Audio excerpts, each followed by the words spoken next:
दोस्तों, जो शख्स आज मेरे साथ मौजूद है, उस अकेली का ही पंच फिल्मों को 100 करोड़ी बना देता है। उस अकेले ही ने ही अपने दम पर बॉलीवुड में लंबी छलांग लगाई है। वो एक अकेली ऐसी छोरी है जो दिलों पर राज करती है। इस अकेली की अजीब सी दास्तान बड़ी निराली है। So I welcome Nusrat in the house. Nusrat, बहुत बहुत स्वागत है हाय, आपका। कितना प्यारा लिखा है। प्लीज मुझे भेज दो ये। इसको बायो बना देती हूँ मैं कहीं। ये वो सुपर्ब। अच्छा, जिस तरीके से मैंने कहा कि आप एक अकेली ही काफी हैं, ये जिस्ट था, तो आपको लगता है कि ये अभी वक्त है, जिस तरीके से शिकायतें होती थी एक्ट्रेसेस की कि हमें रोल्स उस तरीके से नहीं मिल पाते या एक्टर्स सारे रोल ले लेते, मुझे लगता है अब अकेली ही काफी नजर आ रही है। इसका श्रेय मैं बता रही हूँ डायरेक्टर्स एंड प्रोड्यूसर्स को जाता है, क्योंकि वो ये लिखते हैं, इसको बनाने के लिए दिल रखते हैं, और प्रोड्यूसर्स इसको बनाने के लिए बूता रखते हैं बिकॉज पैसे उनके लगते हैं, और फिर हमें मौका देते हैं। तो इट्स एक्चुअली देम। अच्छा प्रणय, क्योंकि अभी बहुत सारी स्टोरीज ऐसी निकल के आ रही हैं, कहते हैं स्क्रिप्ट्स ऑफ रियलिटी, जिसमें हम रियलिटी भी दिखा रहे हैं, लोगों को पसंद भी आ रही है। वो एक अलग बात है कि लोग उसको एक्सेप्ट नहीं कर रहे हैं या जानबूझ के उसकी बॉयकॉट हो रहा है, लेकिन आपको लग रहा है कि एज अ डायरेक्टर और प्रोड्यूसर्स दोनों की हिम्मत मैं मानूंगा कि स्क्रिप्ट्स ऑफ रियलिटी आज की डिमांड हो गई है। पहली बात तो एक्सेप्ट लोग कर रहे हैं, बॉयकॉट ऑफ कोर्स हो रहा है, बट जैसे कि अगर बंदा देख लें या और फिल्में ऐसे देख लें, लोग एक्सेप्ट कर रहे हैं in whichever way. But demand, I feel demand से ज़्यादा मुझे लगता है कि अगर कोई यूनिक स्टोरी है और कोई अच्छी स्टोरी है, मतलब आप बहुत सारी कहानियाँ बनती जो रियल लाइफ में है, फॉर एग्जाम्पल बायोपिक्स भी बनती है, जो ज़रूरी नहीं हर कहानी अच्छी हो। तो मैं कह रहा हूँ कि अगर उस कहानी की ज़रूरत है कहना, तो आई थिंक वो कहनी चाहिए और वो एक्सेप्ट भी होगी अगर वो जेन्युइन है और true to the story. Like if you are true to the story, it will be appreciated, I feel. बिल्कुल। नुसरत, इस किरदार को जब मैंने आपको देखा, मेंटली बहुत चैलेंजिंग था या फिजिकली बहुत चैलेंजिंग? अरे दोनों, क्योंकि हमने ऐसी लोकेशन चुनी थी ना काम करने की, जहाँ अच्छे वाले सीन्स भी बहुत मुश्किल लग रहे थे करने, क्योंकि हेक्टिक इतना था, धूप इतनी थी, हवा इतनी चल रही थी, ना खाने का कंफर्ट था, ना वहाँ रेस्टिंग का कुछ कंफर्ट था। It was a very difficult situation to shoot a film in logistically. जी। उसके ऊपर से आपको वो इमोशन और वो दुनिया में मेंटली रहना था, उसको पकड़ के रखना था, अपना काम करना ही करना था, भले जो भी दिक्कतें हो रही हो। तो दोनों तरफ से बहुत मुश्किल था। अच्छा, बंदूक और खौफ की खूंखार दुनिया में आप अकेली दिखाई पड़ रही थी, तो ये अस्तित्व की लड़ाई मुझे लगता है। और जब ऐसी कहानी आती है तो अपने आप में एक वैक्सीनेशन लगता है एनर्जी का कि जो भी करना है अब लग चुका है, वो डायरेक्टर और उसने स्क्रिप्ट दे के लगा दिया है। तो आपको लग रहा है कि ये अब कोई अकेली नहीं है, अब अकेली के साथ उसका जज्बा है, उसकी मेंटली स्ट्रांग चीज़ें हैं और बहुत सारी चीज़ें उसके आसपास है, और कोई अकेली नहीं है जिस तरीके से आप ट्रेलर्स में अस्तित्व की लड़ाई लड़ती हुई दिखाई दे रही हैं। जी, मैंने तो इनको आइडिया दिया था कि ये सब टी-शर्ट्स पहन के आएँगे, जिस पे लिखा होगा तुम अकेली नहीं हो। कि भाई, एक अकेली लड़की को भी कहीं न कहीं यूनिवर्स, कायनात कहीं न कहीं सपोर्ट करता है, कहीं न कहीं उसके लिए चीज़ें सही पड़ती है, अगर वो हिम्मत करके बिल्कुल। उस रास्ते पे चल पड़ती है। जनरली हम जब से मैंने जर्नलिज्म किया है, I started interviewing and I started meeting people, एक बहुत ही अजीब सिस्टम मुझे नज़र आता था कि A grade, B grade, C grade. आज तक समझ आया नहीं, बिकॉज ए बी सी सिर्फ क्लास में समझ आई, उसके बाद मुझे कोई ग्रेड समझ आया नहीं। लेकिन डू यू थिंक कि grading this kind of things is not justified, because इतनी बेहतरीन परफॉर्मेंसेज लोग दे रहे हैं and when you grade them it's not justified. So what is the take off? I think my thing is, if you ask me the biggest problem, जो अगर मैं correct करना चाहूँ जी। यहाँ, इज़ द ग्रेडिंग सिस्टम। मुझे नहीं पता आप कैसे एक फिल्म को, एक्टर को ए ग्रेड, बी ग्रेड बोल सकते हो, जी। या ए लिस्टर या नॉन ए लिस्टर बोल सकते हो, लिस्ट बोलो, ग्रेड बोलो, जो भी बोले। I don't know what qualifications you need to have to be in that. And I don't, मतलब आपकी पिक्चर भी हिट होती है, आप परफॉर्मेंस भी अच्छा करते हैं, आपको रोल्स भी ऑफर हो रहे हैं, आप इस वक्त भी एक सर्टेन मार्केट प्राइस पे आपकी पिक्चरें बिक रही है, तो प्रोड्यूसर को प्रॉफिट भी आ रहा है, फिर भी आपका ग्रेड अलग है। ये समझ नहीं आता मुझे, I don't get it.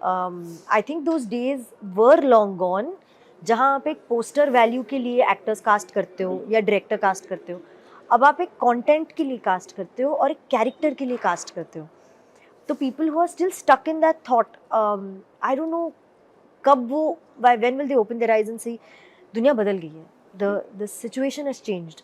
So I personally don't agree with it, and I know it's very prevalent, and you've also told me you experience the same thing. तो है, ये अंडर करंट है, लोग इसके बारे में बहुत खुल के बात नहीं करते, बट है. मुझे पता था ऐसे जवाब आएगा और बहुत ही बेबाक आएगा, क्योंकि आप 17 मई हैं और मैं 18 ही हूँ. जो भी करते हैं डंके की चोट पे बोलते हैं, और जो भी nice. जो भी बोलते हैं और जो भी करते हैं डंके की चोट पे करते हैं, अरे और एज done well. एक्सपेक्टेड जैसे. Yes. अच्छा, कंटेंट रिजेक्शन ऑडियंस का भी देखने को मिल रहा है. आप उसको हाँ, कंटेंट रिजेक्शंस, बिकॉज कुछ लोग कह रहे हैं कंटेंट अच्छा नहीं आ रहा है, कुछ कह रहे हैं बहुत अच्छा आ रहा है, कुछ कह रहे हैं बड़ी फिल्में हैं, कुछ कह रहे हैं छोटी फिल्में हैं. बट मुझे एट लास्ट लगता है कि इन्वेस्टमेंट कंटेंट में ज़्यादा होना चाहिए, बिकॉज वहीं से निखार एक किरदार में भी वहीं से आता है. आप कैसे उस चीज़ को देखते हैं? बिल्कुल बिल्कुल, बिकॉज अगर आपकी कहानी स्ट्रांग नहीं होगी तो आपके एक्टर्स उसको बिलीव नहीं करेंगे और उसको परफॉर्म नहीं कर पाएंगे. मतलब मैंने आज तक ऐसी कोई फिल्म नहीं देखी जो बहुत अच्छी शूट हुई हो, एक्टर्स बहुत अच्छे हो, लेकिन कहानी खराब है और चल गई हो. लेकिन अगर कहानी अच्छी है, एक्टर ठीक ठाक भी परफॉर्म कर जाते हैं. इन द पास्ट टाइम से फिल्म चल गई है और अच्छी चली है. I don't want to name anything, but yeah, so I think content is very very very important. मतलब शुरू वहीं से होती है, उसके बाद चीज़ें उस पर आप उसको एनहांस करो या उसको खराब करो, लेकिन बेस होता है आपकी कहानी. अब नुसरत, क्योंकि फिल्म का नाम अकेली है, फिर भी हम पूछ लेते हैं, रियल लाइफ में अकेली रहने का कब तक मन है? मन तो बहुत पहले से नहीं था, बट वो हो ही नहीं रहा है, तो मैं क्या करूँ अभी. Don't know. अच्छा, क्योंकि रीमेक्स बहुत बन रहे हैं और कभी भी हम देखते हैं फिल्म इंडस्ट्री में, ओटीटी में भी अब ऐसा हो गया, अगर कोई सीरीज हिट होती है तो भेड़ चाल लग जाती है उसी सीरीज को लेके. तो आपको लगता है कि रीमेक ऑफ फिल्में, क्योंकि पहले भी हुई हैं, डॉन, अग्निपथ, आपको लगता है कि हम ओरिजिनलिटी को ख़त्म करके हम एडेप्शन कर रहे हैं और कई बार वो वर्क नहीं कर रही है? तो आपको लगता है कि ओरिजिनलिटी ख़त्म होती जा रही है कंटेंट से हमारे इंडस्ट्री के अंदर, जो हम पहले देखते थे, हीरोइज्म जो हम बात करते थे? यू नो, आई रीमेक्स पे ना मैं थोड़ा डिसाइड नहीं कर पा रही हूँ मैं किस साइड पे हूँ, टू बी वेरी ऑनेस्ट. मुझे कहीं प्रिंसिपली लगता है कि यार कुछ पिक्चरों को मत रीमेक करो यार. वो उनका एक वर्ल्ड है, उनका एक फ्लेवर है, उनकी एक है, उसको मत छेड़ो. लेट, वो एवरग्रीन है, उसको नहीं करते दोबारा. But then there are certain film makers जो रीमेक को ना अलग मतलब से लेके बनाते हैं और कुछ बहुत ही ब्यूटीफुल बनाते हैं, जहाँ अब आप इस नए फिल्म को नए जनरेशन में यादगार बनाते हो, जिस जनरेशन ने उस वक्त को फिल्म देखी भी नहीं होगी. Like if you ask me a film, I don't think जाने भी तो यारो should ever be remade. I don't think you can't touch it only. But if the thought of doing another way of Jaane Bhi Do Yaro, keeping that flavor of performance scenes, somebody, I mean, I don't know, a great director could do a damn good job with it, and you might have a different Jaane Bhi Do Yaro for today's generation. मैं ऐसे सोचती हूँ. तो I'm not here, I'm not there, I'm somewhere in the middle. I'm not able to decide whether I should totally say yes or totally say no. देखिए, आपके पास फिल्मों की बाढ़ है, अगली बार पूछेंगे आप किसी साइड होंगी और वो नेक्स्ट टाइम पता लगेगा. जानिए. अच्छा सर, क्योंकि ओटीटी वरदान भी बहुत लोगों के लिए हुआ है, जिनको फिल्म्स नहीं मिल रही थी उनके लिए वरदान साबित हुआ, एक्टर्स, डायरेक्टर्स, राइटर्स. लेकिन कहीं ना कहीं आपको लगता है फिल्मों के लिए ओटीटी कहीं ना कहीं परेशानी भी बना है? परेशानी OTT, I don't think so, because क्या मुझे क्या लगता है ना, ओटीटी पे जो अभी एटलीस्ट जो ट्रेंड चला हुआ है, ओटीटी पे बहुत ज़्यादा कंटेंट ड्रिवन फिल्म आ रही है और जो स्टार पावर वाली फिल्में हैं वो रिलीज होती हैं. इनफैक्ट अल्टीमेटली वो आती हैं ओटीटी पर, बट ओटीटी मुझे लगता है it is been a blessing for the people who want to say stories, narratives जो उनके पास है, अच्छी कहानियाँ हैं पर उनको एक्टर्स नहीं मिल पाते. आई थिंक उनको कहानियाँ बनाते जो है लोग, आई थिंक वो OTT is a blessing for them. अच्छा, क्योंकि छोरी one of the finest films of yours, next कौन से प्रोजेक्ट है? क्योंकि ये अकेली काफ़ी है, और जो काफ़ी है और कॉफ़ी है, और आपको coffee Lover, yes. Coffee lover, तो कौन सी जो अकेली है ये बहुत सारे चीज़ों को अपने एक साथ लेके आ रही है अभी आने वाले टाइम में? मेरी छोरी 2 आएगी आई थिंक इसके बाद. पता नहीं 4 महीने, 3 महीने, 5 महीने, आई डोंट नो, बट छोरी 2 आएगी. उसके बाद एक और फीमेल सेंट्रिक फिल्म है with actually one of the producers वो sitting on the table with me here, Shashank sir ने डायरेक्ट किया. Very very much looking forward to that one also. एक आखिरी सवाल जाते जाते, प्यार का पंचनामा टू सेल्फी, 100 करोड़ी फिल्म, आप अकेली, आपका जो पंच है 100 करोड़ी बना देता है, मैंने अपने इंट्रोडक्शन में बोला. जी. फिल्मों की बॉक्स ऑफिस पे कलेक्शंस को हिट फिल्म का तबका दिया जाता है. लाइक अगर वो 100 करोड़ है तो हिट है.